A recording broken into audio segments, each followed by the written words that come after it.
Good morning, good morning, good morning, everybody. Good morning, everybody. Yes, did that make you sit up and pay attention? I've got a little puppy with me this morning. When he heard my voice, he sat up. Who's that? I know that voice, and yes, it's me. All right, so good morning, everybody. Yes, the background is completely different. Am I a little dark? Well, there's nothing I can do about it. This is the way it is. I know that you can see me, even if you have to peer through like that to see me. But anyway, it is the 11th of March, and let me think. The spirit world. No, it's not. Why am I saying 11th of March? I'm wondering. Wait a You minute. just said the date before we went live. Um, Wait a minute. Of course, it's not March. Yes, it's somebody's birthday on the 11th of March, and my daddy's birthday is on the 13th of March. You see, look, you have no idea what I've been through in the last 24 hours. Right, uh, so good morning. It is the 11th of it is the 11th of August. The year is 19. Oh no, the year is just so as you understand. The year is 2022. I was going to say You that. know what it is? It's all those Outlander shows you've been watching lately. Yeah. Oh gosh, yes. Chris and I have been watching Outlander. I'm on the edge of my seat. Do you think I'm going to wait until I get back to Florida to watch them with her? No. But she's already seen two series anyway, so all right. So shall we start again? Let's start again. Yes, good morning. Good morning, everybody. Today is the 11th of August, 2022. Just in case you're wondering, has she lost it? But when I tell you what I've been through the last 24 hours, you will hopefully forgive me. But before we begin any of that, first of all, I'd like to say good morning to my spirit guide, Gregor, who is standing, excuse me, to my right. And I'd like to say good morning to Chris, where are you, Chris? We're not used to this, are we? Where are you, No, you're so far away. Chris? I'm in Florida. Have you been in the pool this morning? Not yet. After the show, though. Oh, good for you.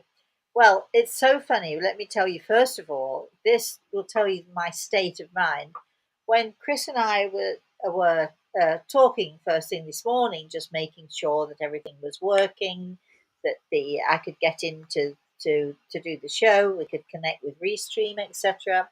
So I'm talking to Chris, and behind her, and I can see behind her, and my mind goes to, oh, that lamp looks just like mine. Then I realised it actually was mine because she's in my house, and that lamp is mine. You see, I think I've lost the plot. What do you think, Chris? You think I'm losing the plot? Oh, wait till they hear what you had to go through yesterday. It would be so easy to be, thinking of other things besides the fact of who you talk with all behind the scenes that we never see. So, Yeah.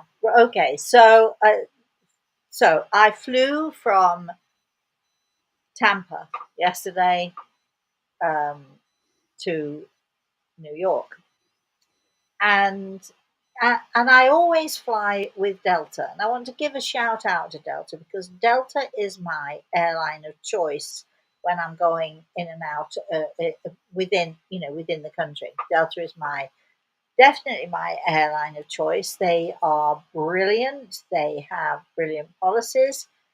Well, so I thought they do, but they are good. And aside from that, it's my grandson's favourite airline, and whenever he goes on Delta, because he really doesn't like to go on any other airline, whenever he goes on Delta, he will draw a picture and give it to the pilot to let the pilot know how much he appreciates Delta. So we're big Delta airline people, right?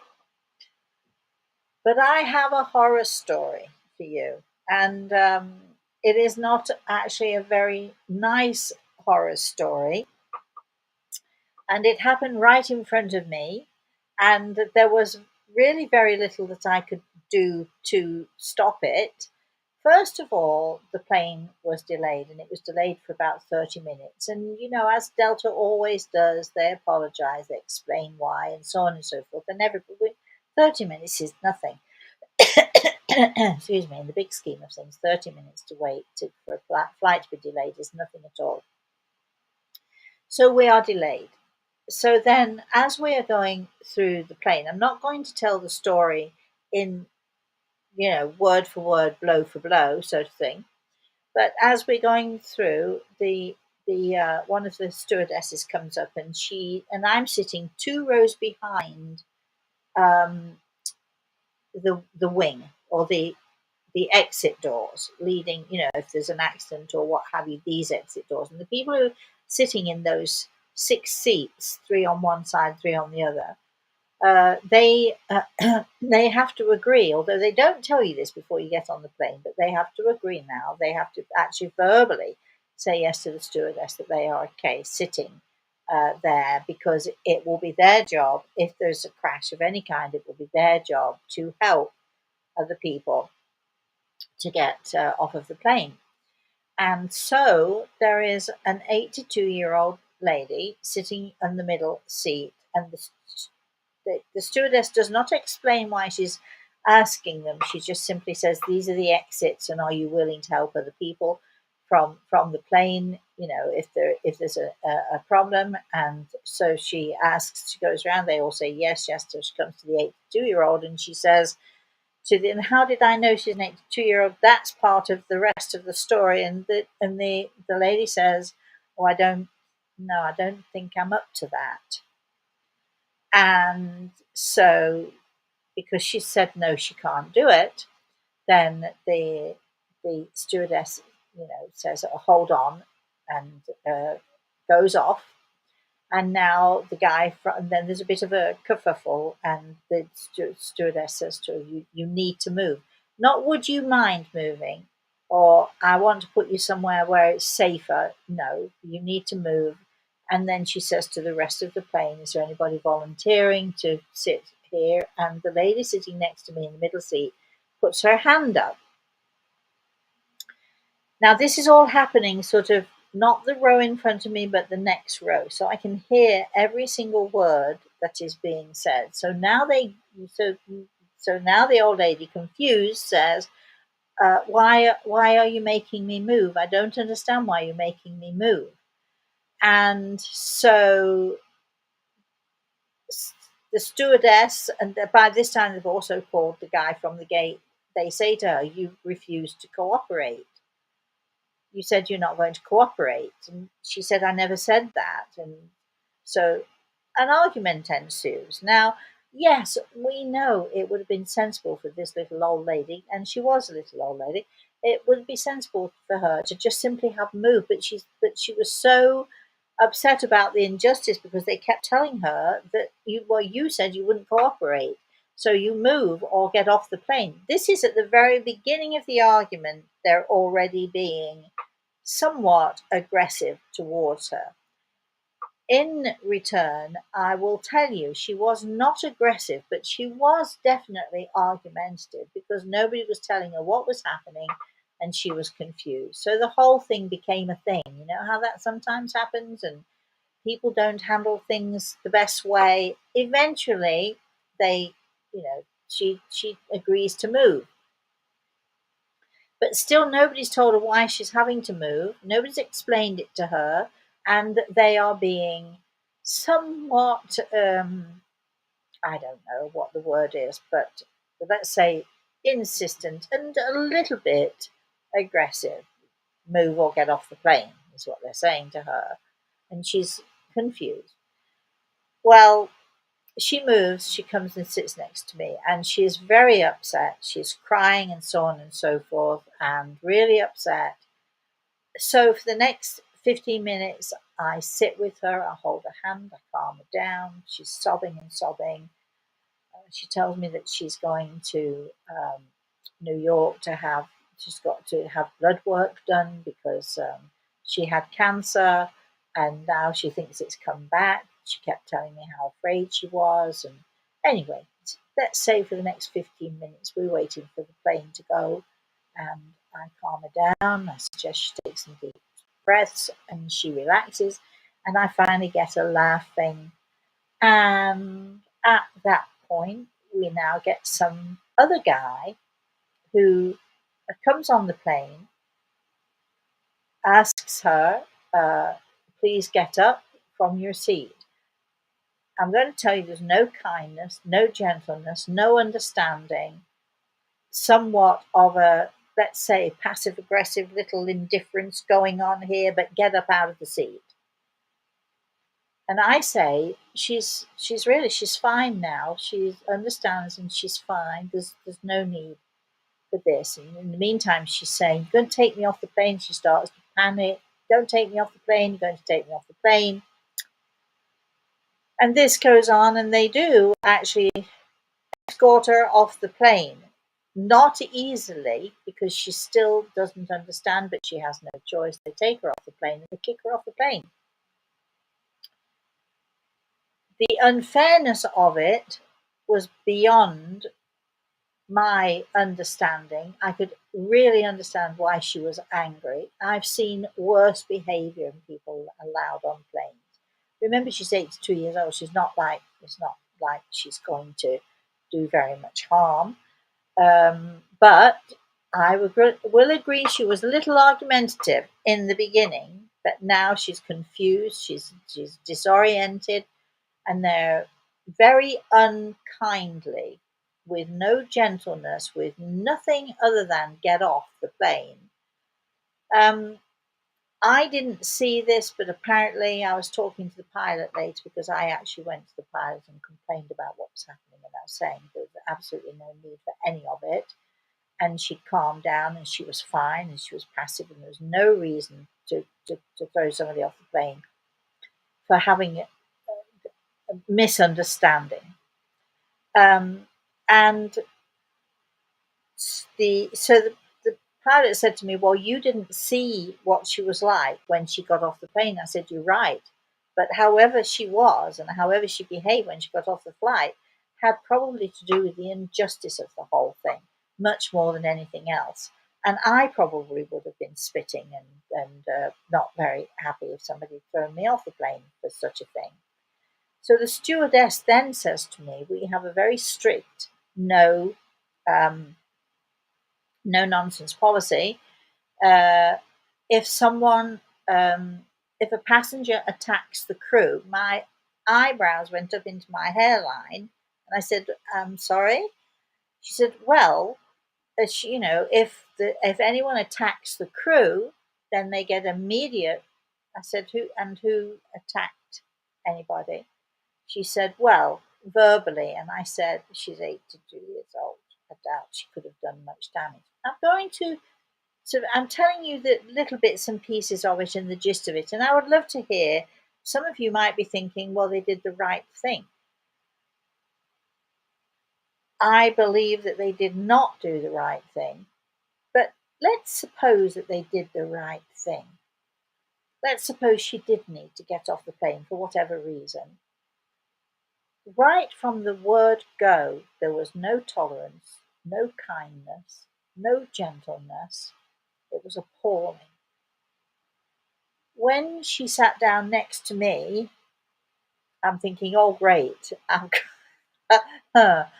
What's going to happen here? And Grey Eagle whispered in my ear a reminder, not that I probably would have needed it when I saw how upset she was and how the tears were flowing down her face, but gentleness, kindness is what he said to me, kindness, which is when I held her hands. And I was glad of the reminder, even though I probably wouldn't have needed it. I was glad of it.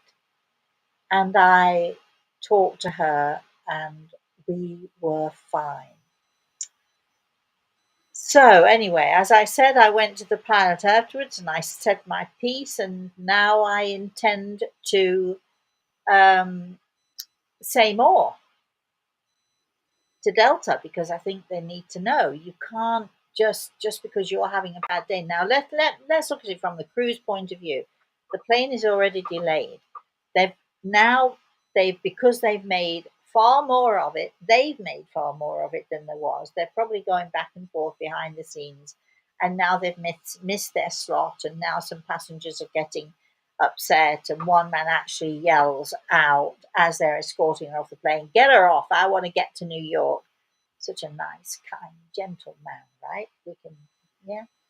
Anyway, people get worked up about things. People get upset about things. I know we have to be very, very careful about, planes and security and so on and so forth. We really do have to be careful of those things.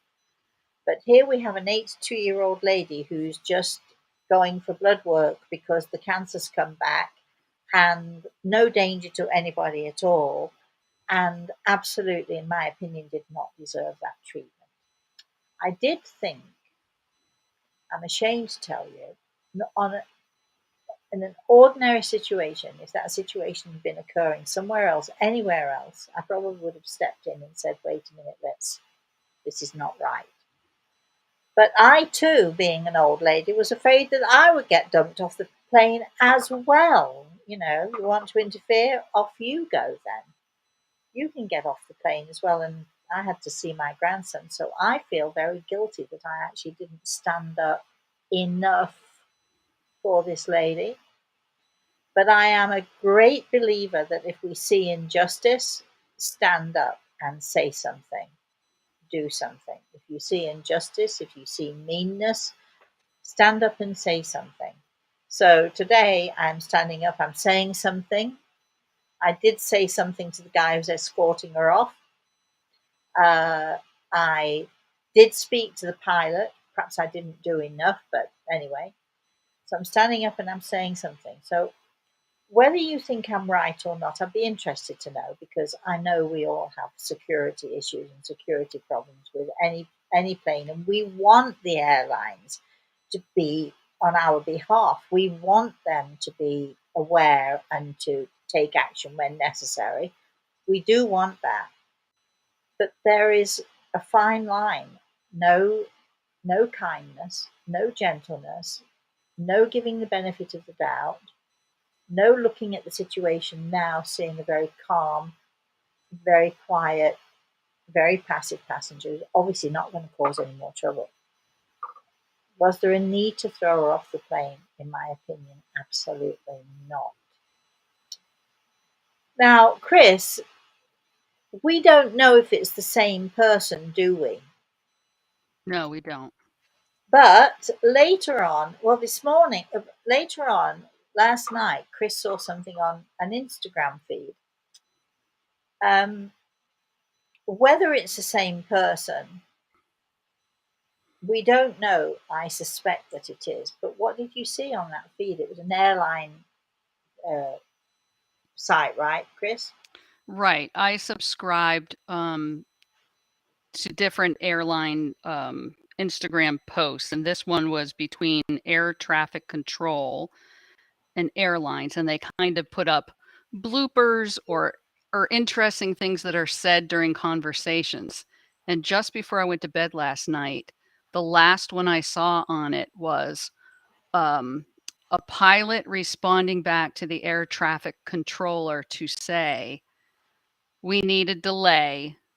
Either I or we just beat up on an 82-year-old lady." So that was so all through the flight. I'm worrying about it. I spoke to the pilot and the stewardess, whoever she was, head stewardess or whatever. She was not kind. The pilot was fabulous. And I told them I love Delta. I'll fly Delta anytime, anywhere. But the pilot said he had to go with his staff, quite rightly. He had to go with his team, absolutely. The only thing the pilot knows is what his team is telling him. But could it have been handled differently? Absolutely. Should it have been handled differently? In my opinion, absolutely. If you see injustice, you've got to stand up and say something.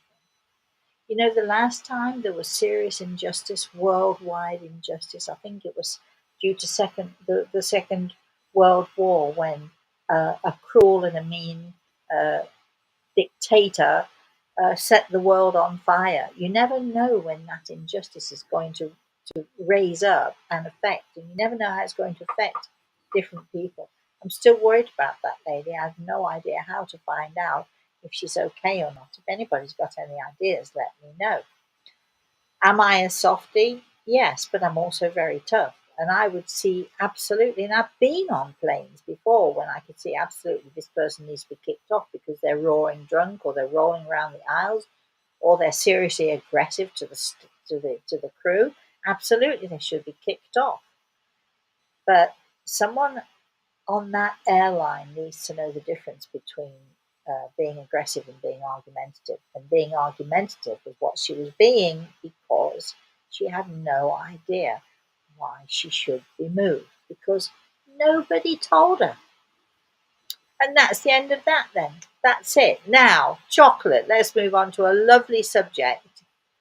Let's go to the chat room, see what comments we've got. If you disagree with me, I will not be offended. It's really fine. I get it. I understand it. But anyway, let's have any comments, any questions. Anybody wants to say something, and then we'll go to the chocolate.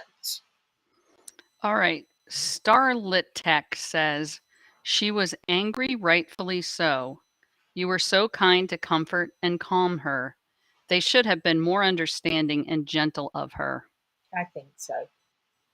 Wayne says they couldn't have been more easy on her. No, they could have been more easy on her. Glad you got her laughing. Well, not, smiling, laughing a little bit. Yeah, me too. Tracy says, oh, how horrible for them to do that. No one knows what someone is going through in their life, and people should be kind always. Right, I agree. Rhonda says that's horrible. Had they calmly and gently explained why she needed to find another seat and actually took control of the situation and found her a seat, this all would have played out differently. Very much so. It was the approach, I think. And I know I get look, they have a crew on any airplane. They have a tough time. They have a hard time. Have to deal with all of us, and we're not easy to deal with, are we? The people are not easy to deal with. But at the same time, it should have and could have been handled so much better. Annika says they should have explained to her why they wanted her to sit somewhere else. Not a good story for Delta. A little more understanding would have done wonders. See, now I'm taking a different view because I don't think it's Delta that we should be upset with or angry with in any way. And let me tell you, my choice of airline is still Delta. I've had some fantastic experiences with Delta, and my choice of airline is still Delta. I think the issue lies perhaps in maybe someone in the crew was a little irritated, maybe they were frustrated, whatever was going on there. It's you can't we're not going to blame the whole company for one little incident, and I'm sure there are incidents on other airlines too. But maybe this is a good time for Delta to look and think to themselves. Maybe we should train our staff to be a little bit kinder and gentler, especially now. Somebody, my daughter, pointed out the fact that we're not supposed to discriminate, and we're not supposed to discriminate about age. And she said to me, maybe they didn't want to discriminate and say, "Now, come on, my darling," and teach and treat her like an old lady. But as an old lady myself, please treat me like an old lady. Treat me with kindness and gentleness whenever you can. Had they understood that she was older, perhaps a little bit confused, and maybe just taken that into account. So I'm not looking at the airline when this is not about pointing the finger at Delta. This is about looking at the situation and seeing how people respond, and often they respond maybe a little bit too aggressively and maybe a little bit too, I get they've got a job to do. And I also get they're probably frustrated because the plane was late to start with. But that does not excuse what happened. All right. Judith says, thank you for speaking out, Rosemary. Karen says, wow, they really overreacted to her. Rhonda says they should be ashamed of themselves treating an elderly person that way. Had they treated my mom, they would have had to take me off kicking and screaming. Yes. Lisa says, I think common sense should rule. After she moved, they should have let well enough alone. Thank you for being kind to her. I worked in mental health. People need to not make mountains out of molehills. Be kind, keep the peace. You keep speaking out, Rosemary, that poor clueless 82-year-old. I know. But you know, you're right. Mountains out of molehills is exactly what happened.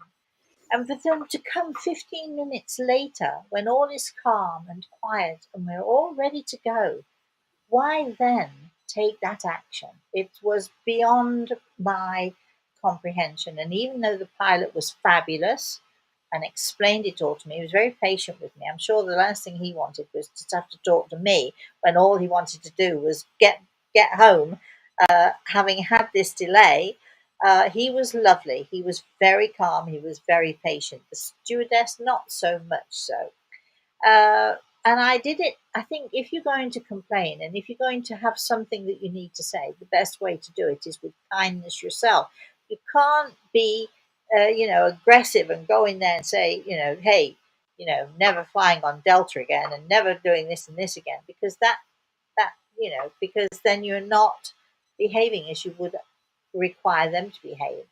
So to do it nicely, gently, and but firmly was that's my way of choosing how to deal with these things. But anyway, um, if anyone listening to this, or if anybody knows of anyone who came in on Delta flight, whatever it was, it arrived in New York at 8 o'clock.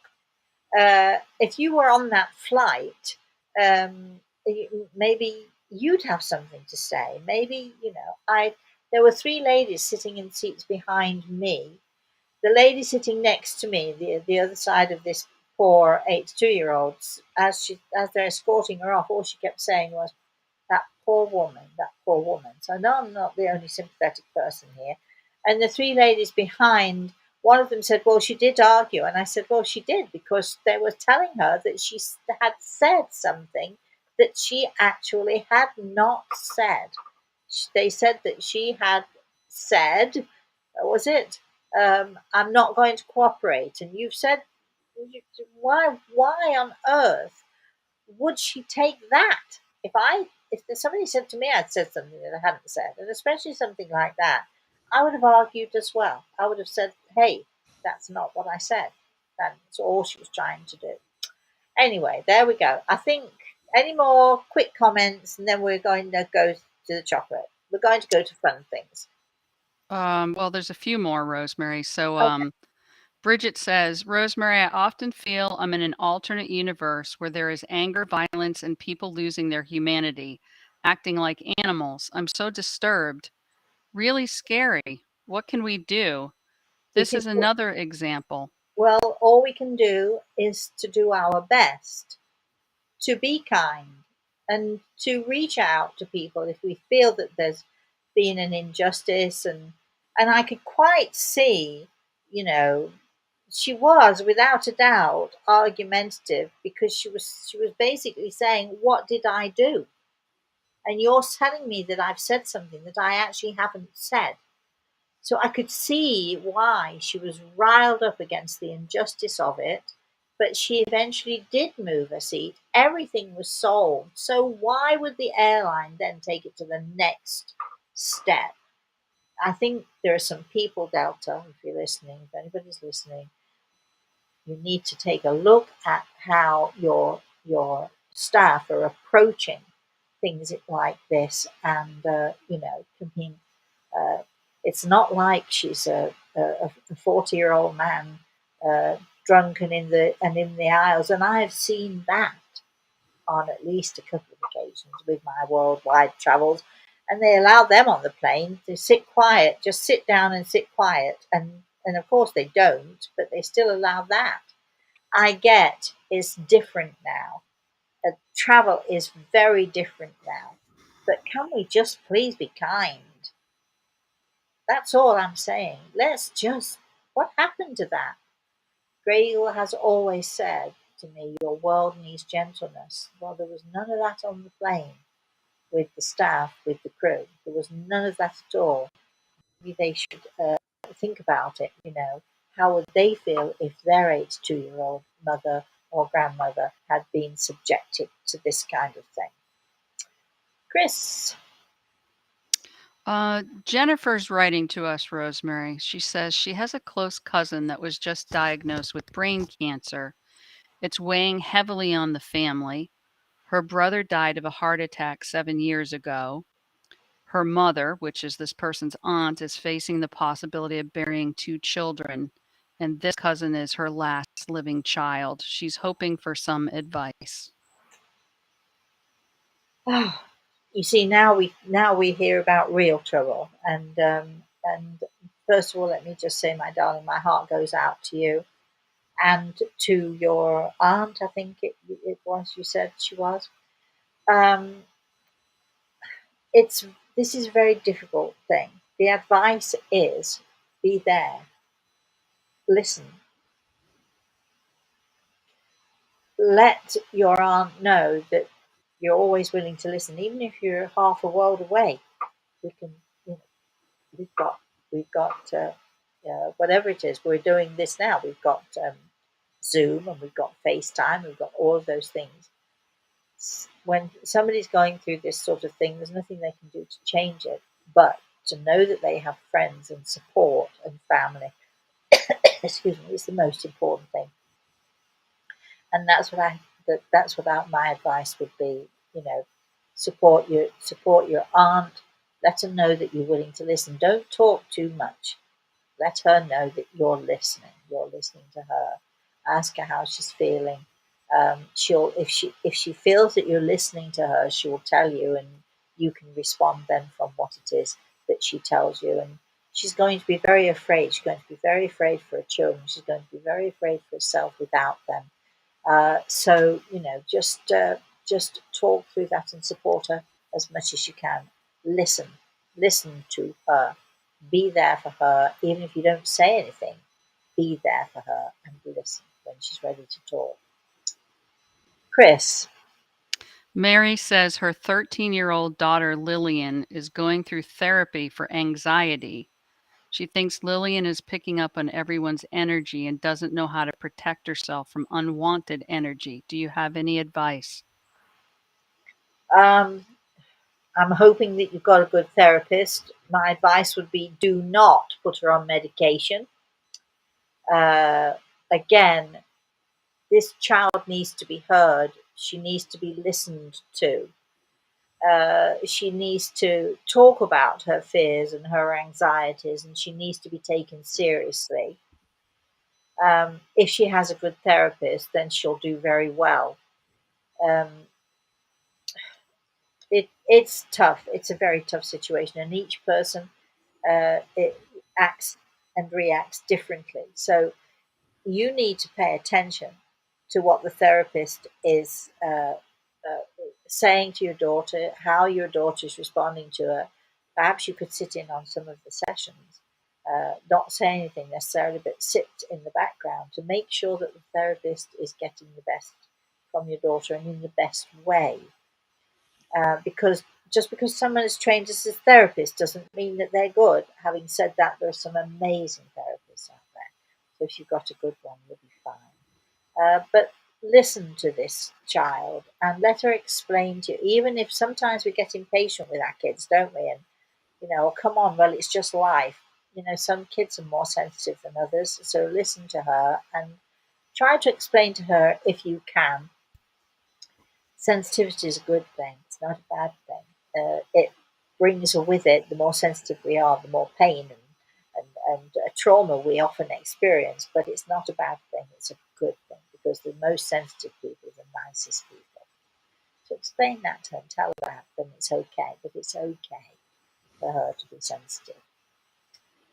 Chris. I think this would be the place to go to now for your story of the other night and the chocolate. Chocolate, chocolate, chocolate. Okay, well, I'm not sure I'm going to tell a story too much, but um, uh, I know that Chris put chocolate plates on Instagram for you all to see. It was not put there necessarily for you to see what you could see, although by all means, have a go if you'd like to do. It's a really simple thing. The majority of people have heard, and it's an ancient art. Tea leaf reading is an amazing, amazing art. Now we can all read tea leaves. We can like we can all sit under the sky, and we can see things in the clouds, and we see different things. We can see elephants, or we can see a bear, or we can see whatever it is we see in the clouds, and it's fascinating. I love to do that. When I was a kid, I used to love to go to the park and sit on the swings and then sort of see all this stuff going on in the clouds. Tea leaf reading is a little bit like that, because if you sort of, if you read if you look at them, you can see a pattern forming anywhere. But if you have the ability to see further than the ordinary vision, you can see way more, way, way more. You can often see, a lot of people used to use tea leaves for reading the future. You can see what's going on with the person right at this particular moment in time that you're doing it. And I like reading tea leaves because it's fun. It's just a fun exercise. It's a fun thing to do. I was in a pub, oh gosh, a long time ago now, years ago now. I was in a pub, and in pubs in England, when you order a beer, they'll give it to you in a tall glass, especially if it's a pint, and the beer always has to have a big, thick, foamy head on it. They call it a head. If the beer doesn't have a head on it, then it's generally considered to be flat. Now, in the States, they do it's completely the other way around. People think they're getting gypped. I think if you've got foam on the top, they don't, they think they're getting less beer than they should. But anyway, in England, we like foam. And so when people drink, the foam, as the beer's going down, the foam also slides down the glass, and often it sticks to the side of the glass. And I remember being in a pub one day with friends, and I was sort of looking at this friend of mine, and he was sort of gugging the last dregs of his beer, and I sort of just happened to look at the beer glass with all the foam around it, and I thought to myself, I wonder if it's the same as tea leaves. And yes, sure enough, it was. So I was able to look in and to read the beer foam. Yes, it's a weird thing to do, reading the tea leaves and reading the beer foam. But if you're looking beyond the ordinary vision, and if you're looking sort of if you sort of get in tune with that higher level of consciousness, right, that we're always talking about, you can see so many things, and you can often see things that are happening at this moment in time, and also you can see things in the near future. Sometimes you can see things further than the near future. But anyway, it's a fun thing to do. And so, all right, so now we come to the chocolate. So I was very well known at one point in my life for dinner parties, and I've always loved to cook, as you all know. And of course, when you've got a whole group of friends and everybody's enjoying themselves, they're all having fun, so on and so forth. And especially if you've made sort of a chocolate torte with chocolate ice cream on the top, or you've made something sort of sticky and chocolatey, or sort of fudgy or whatever, then if you can put that dessert on a white plate and get people eat, their energy as they're eating and as they're talking with one another and as they're having fun together, their energy is all around them, and infused in whatever's going on in that plate. So um, from time to time, it was a little, let's say it was a little party trick, but it was fascinating, because sometimes I'd have strangers at the table and somebody would say, oh, do their ice cream or do their chocolate plate or something. And of course, when you're doing it, everybody wants, or do mine, do mine. Everybody wants to have a go at it.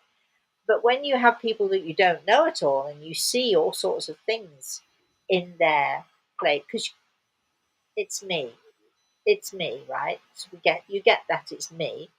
So you see all sorts of things in the plate, and you can tell all kinds of things about, what's going on with them. It's just, it's fun.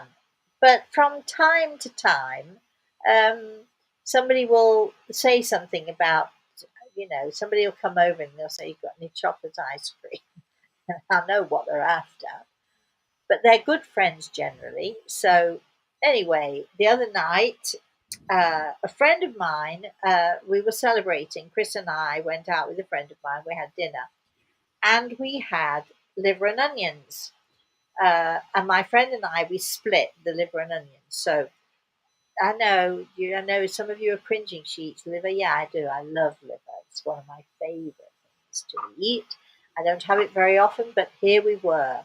And as I'm finished eating, and I rarely do this for myself, very, very rarely do I do this for myself, but something about the plate as I'm finishing off my liver and onions, something about the plate just drew my attention.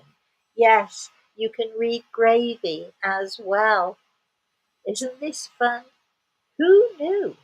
Tea leaves, beer foam, chocolate, gravy. Yes, gravy. So I started sort of. My friends were talking, chatting to each other, and so started looking at my plate and saw some fun things in there, some good things going on in there. And so my friend Mary Lou said, "Let's order dessert." We never ordered dessert. I knew what she was wanting. "Let's order dessert." She looks at me. "Do you want to order dessert? We could order dessert." We decided to go home and have dessert at home because I had a nice sort of chocolatey thing at home. And so Chris and Mary Lou excitedly uh, ate the dessert and then gave me their plates. And the result is the photographs that you saw on Instagram. Do you want to say anything about it, Chris? Well, excited is absolutely short. Giggling and anticipating and wow. And then, of course, listening to the things that you saw in the plate and shared with both of us were definitely wows and resonated, absolutely resonated. Oh, yeah. Well, it is me. And I do cheat. If I'm not sure about something, I'll ask Grey Eagle, "What is that I'm seeing there, Ben? Can you help? What's that there?" Mostly I can see for myself, but every now and again I do need to have that little bit of confirmation from Grey Eagle or whatever. So now, the next night, my neighbours invited us to go over there. So, and again, Mary Lou came in later on, and Chris was explaining the chocolate plate, and you see my neighbour Janina, she's looking at the plate, and then Henrik held out his plate to me. He said, "Go on then." So I did. Now this was, what was it? Sauce, red sauce or something like that. I think it was his sweet potatoes. Yeah. So there you go. See, you could. So this is a fun thing to do. So uh, it's just something that you don't necessarily have to be psychic to do it. It does help if you are connected to your higher self. It helps if you are able to connect with your soul in a way that you can raise your level of consciousness and you can learn to look beyond the ordinary vision.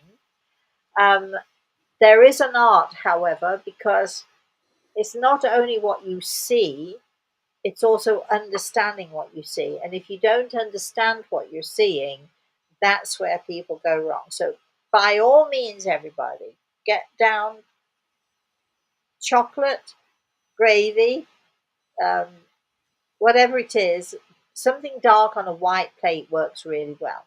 Or, so have a go. Why don't you just have a go and see what you can see? And it's one way I teach my students of them learning to look beyond their ordinary vision. Because how do we do it otherwise? How do we know to do it? When somebody says look further than your ordinary vision, you have to give them something that they can focus on so that that starts to happen. So the more you practice it, the better you get at it. So you see, if you thought for 1 second you were going to go on a diet for the summer, I've scuppered that, haven't I? I've just really ruined your plans for dieting.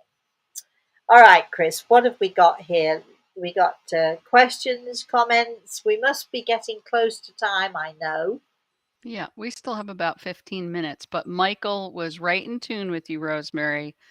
He said, it's a pleasure to see you, but as I'm listening to you and sipping on my fruit smoothie, I'm finding it hard to finish it because you are talking about all these delectable desserts. Well, keep going with your smoothie. When you have a smoothie and if it's thick enough, you can get the dregs going down the glass. Have a go, Michael. Why don't you? And then you have Dean, who said you would not be able to read my chocolate left on the plate as I would have licked it clean. Yes, but Maggie said something similar. hold on, Dean. If you knew that I was going to take a look at it, you would not have licked it clean, now would you? You would have given it to me still with the dregs on there. Okay. Yeah, and Maggie said the same thing. Pretty much. And I'm saying the same thing back. If you're sitting at my dinner table and you want me to read, no point giving me a clean plate. I'm not going to do it. Plus, who at a dinner party licks their plate? Shame on both of you. All right. Then we have a few more comments. Tal says, I agree with you, dear. Benevolence is divine, talking about what we were discussing earlier. Um, Gemma is saying, hello, Miss Rosemary and Gray Eagle and Hello, Gemma. everyone. My English is very bad. My mom and my grandparents, are they with me? Absolutely. Yes, Gemma. I, I actually think you know the answer to that question. I think you're just wanting confirmation from me. So, yes, you have it. Karen wants to know, would this be similar to scrying and psychometry? Is it scriving? Scrying, Scrying. Oh, no. Well, um, yes and no.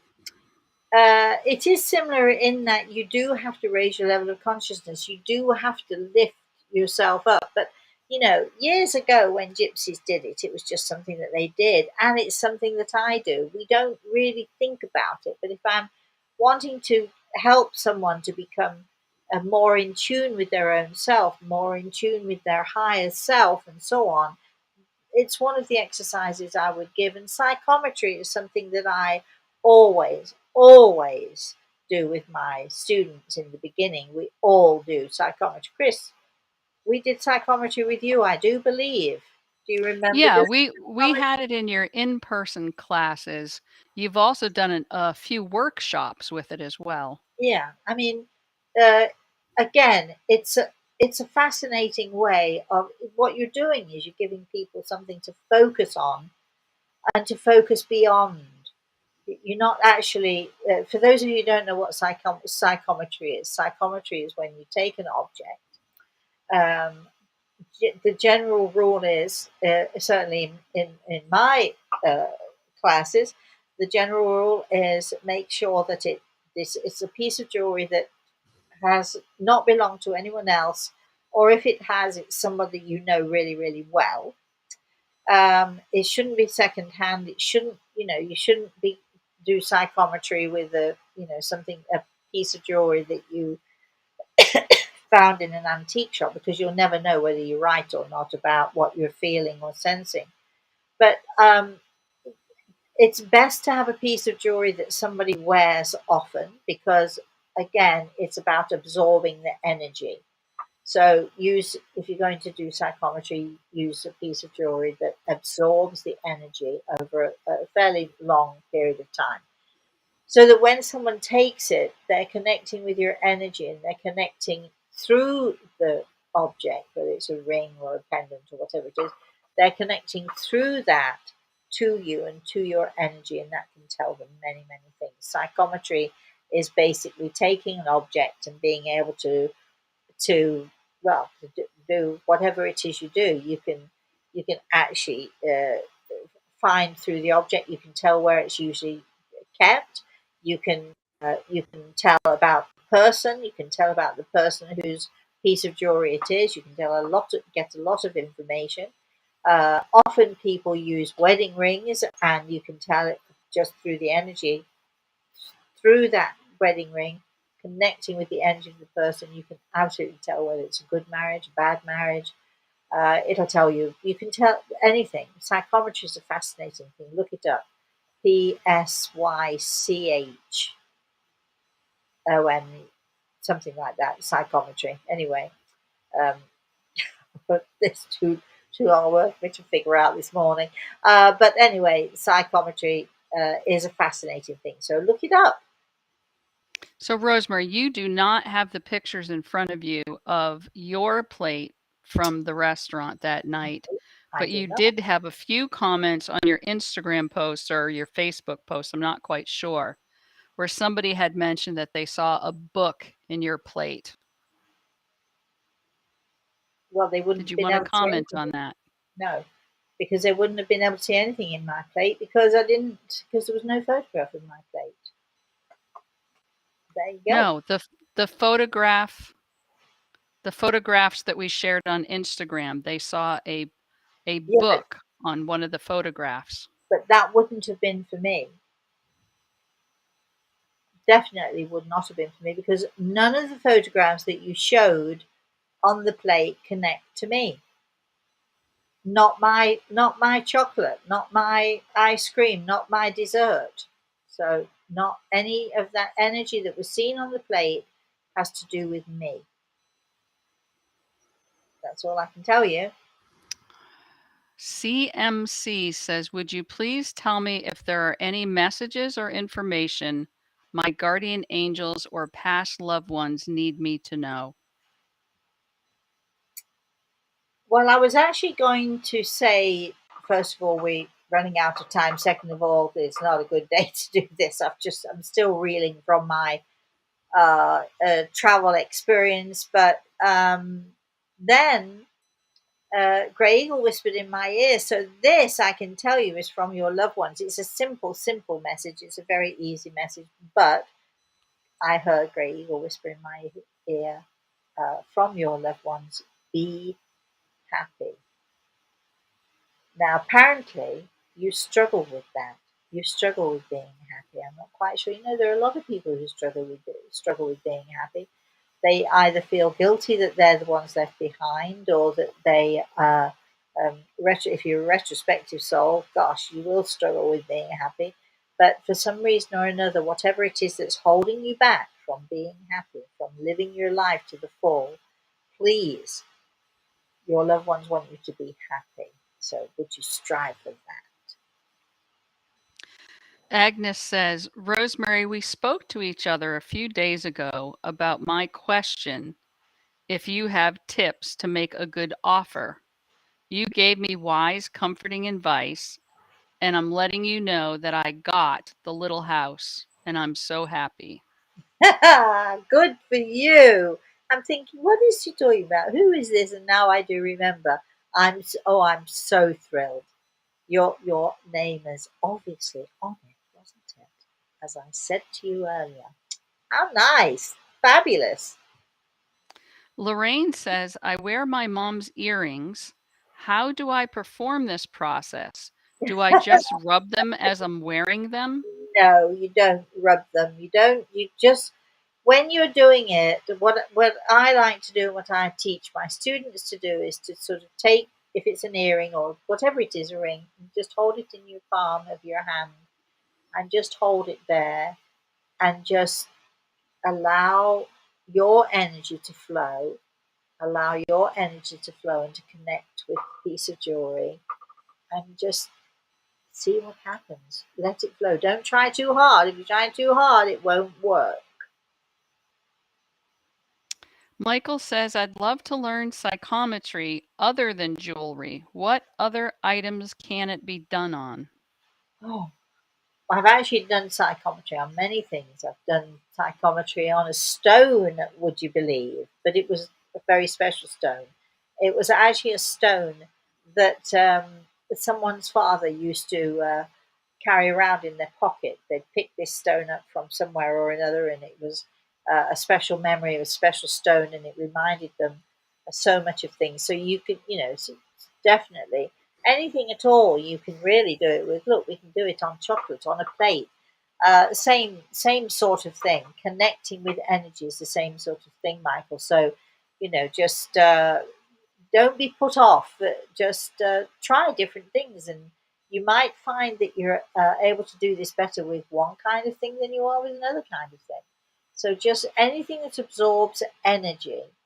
The reason that we use jewelry, or the reason that I use jewelry, I shouldn't talk for other people. The reason that I use jewelry is because it's very good at absorbing energy. Very, very good at absorbing energy for some reason or another. And so you get it's like having a stronger signal. Tracy says, what about mirrors? When I have finished in the shower, there is always writing on the mirror, but I can't tell what it is saying. Well, here's the thing. You see, you've got to learn to look beyond. But that's a very good point. Sometimes I've actually seen in that same way. I've seen my father's face. Uh, you have to be able to look beyond the ordinary vision, and that takes practice. Just keep practice. Last one from Cheryl. I feel rather down after Olivia Newton-John's passing, almost like the sadness around the whole world. Do famous people feel the love after they pass? I think that we do. We all of us do. Certainly, we feel the love of our families. We feel the love of those people who've loved us, and I'm absolutely certain that she will be very aware of how well loved she was. I mean, she was great, but I mean, she was a great singer, but I think she was a great person too. I think she was a very nice person too. So I know that she will be missed by many. But please listen to me, young lady. You should know better. Um, I know that we shall miss these people, but how joyful for her, truly joyful for her, that she is in the most amazing, the most wonderful place. So don't, you can feel sad for the loss of someone, but don't don't feel depressed. Don't get yourself down about it. Think of the joy that she'll be having, meeting her angels, meeting her family, meeting all of those that she's loved who went before her. Death is not a punishment, and it should not be treated as a punishment. Death is a glorious and a wonderful experience. That's it, I think, Chris, and a good note to end on now. So, for those of you who are wondering, what am I going to be doing in New York? Well, I'm going to be resting over the next few days, and then I have some doctors and dentists and all of that sort of thing to do. But remember, everyone, on the 27th of August in Connecticut, it's not very far from New York. If you're around, if you'd like to visit with me, if you'd like to come give me a hug, go online, please. RosemaryAltea.com. That's our what is it? That is Website. our website. My brain is. See, I'm saying it was the 11th of March. My brain is sort of needs a bit of a rest. It needs a bit of a break. But let me just tell you this. So I had two wonderful little creatures. My grandson, 9 years old, uh, came out to the car when I arrived, met me, gave me the biggest, fattest hug. Okay. And then we all went inside. The puppy was, my daughter Samantha was holding the puppy, who, and in the hallway to the apartment, looked at me and barked because I'm a stranger. And then I spoke, and he remembered me, and he was so excited he peed all over the place as he greeted me and wagged his tail and wriggled his little bottom and so on and so forth. Then Reese came at me again. Reese did not pee himself, just if you're wondering. But boy, what a welcome I had from the two of them, and of course from my daughter as well. All right, so we shall be back definitely, hopefully, on Saturday morning. Unless something happens in the meantime, we should be definitely back on Saturday morning for story time. And so, thank you all for joining me this morning. Thank you for joining with Grey Eagle. Thank you to Chris. Uh, yes, you've got a lamp next to you, Chris. It looks very much like one of mine. Yeah, that was so funny. I'm thinking that looks just like my lamp. I'm thinking to myself. See, I'm so used to looking at you when we're doing this. I'm so used to being in the same house with you now. I've gotten used to that, and now we're apart again. But we should be back together soon. All right. So thank you all for joining us. Thanks, Chris. A special thanks to Gradle, of course. Um, Please, everybody, have a very, very blessed rest of the day. Remember, speak up when you see injustice. Speak up. Don't be silent. Uh, Speak up in a way, though, that is kind and nice, because that's what we try to be, don't we? So until I see you all again, please have a very blessed rest of the day, everybody, and a very blessed rest of the week and weekend. Bye bye.